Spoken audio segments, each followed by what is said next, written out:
दृष्ट्वा तु पाण्डवानीकं व्यूढं दुर्योधनस्तदा आचार्यमुपसंगम्य राजा वचनमब्रवीत्।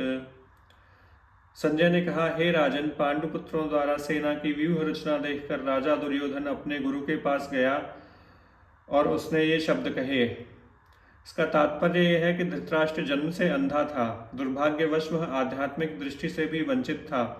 वह यह भी जानता था कि उसी के समान उसके पुत्र भी धर्म के मामले में अंधे हैं और उसे विश्वास था कि वे पांडवों के साथ कभी भी समझौता नहीं कर पाएंगे, क्योंकि पांचों पांडव जन्म से ही पवित्र थे।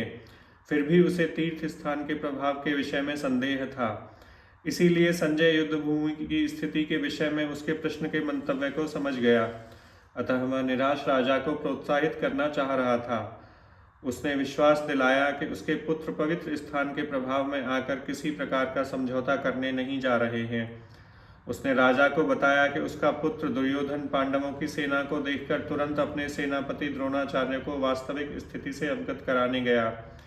यद्यपि दुर्योधन को राजा कहकर संबोधित किया गया है, तो भी स्थिति की गंभीरता के कारण उसे सेनापति के पास जाना पड़ा। अतएव दुर्योधन राजनीतिज्ञ बनने के लिए सर्वथा उपयुक्त था, किंतु जब उसने पांडवों की व्यूह रचना देखी तो उसका यह कूटनीतिक व्यवहार उसके भय को छिपा न पाया। पश्यैतां पांडुपुत्राणामाचार्य महतीं चमूं व्यूढ़ां द्रुपदपुत्रेण तव शिष्येन धीमता। हे आचार्य, पांडुपुत्रों की विशाल सेना को देखें, जिसे आपके बुद्धिमान शिष्य द्रुपद के पुत्र ने इतने कौशल से व्यवस्थित किया है। परम राजनीतिज्ञ दुर्योधन महान ब्राह्मण सेनापति द्रोणाचार्य के दोषों को इंगित करना चाहता था।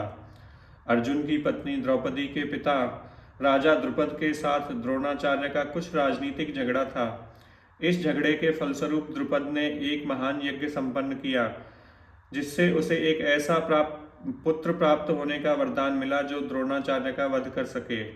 द्रोणाचार्य इसे भली भांति जानते थे, किंतु जब द्रुपद का पुत्र धृष्टद्युम्न युद्ध शिक्षा के लिए उनको सौंपा गया, तो द्रोणाचार्य को उसे अपने सारे सैनिक रहस्य प्रदान करने में कोई झिझक नहीं हुई।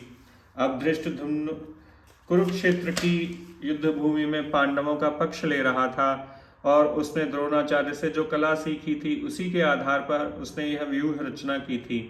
दुर्योधन ने द्रोणाचार्य की इस दुर्बलता की ओर इंगित किया, जिससे वह युद्ध में सजग रहे और समझौता न करे। इसके द्वारा वह द्रोणाचार्य को यह भी बताना चाह रहा था कि कहीं वह अपने प्रिय शिष्य पांडवों के प्रति युद्ध में उदारता न दिखा बैठें।